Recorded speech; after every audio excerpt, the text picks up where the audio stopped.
Hey, this is Sharon at Cold Creek Nurseries, and this is my plant of the week.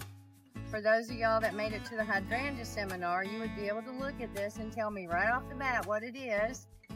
This is a Lacecap hydrangea, and this is called Pop Star, and this is one of the newer endless summer varieties. So this one blooms all summer. As you can see, this one is blue, and the color is determined upon your pH of your soil. So most of us around here, it's going to be that blue to purpley color, and you can always add in some lime if you want it to be pink.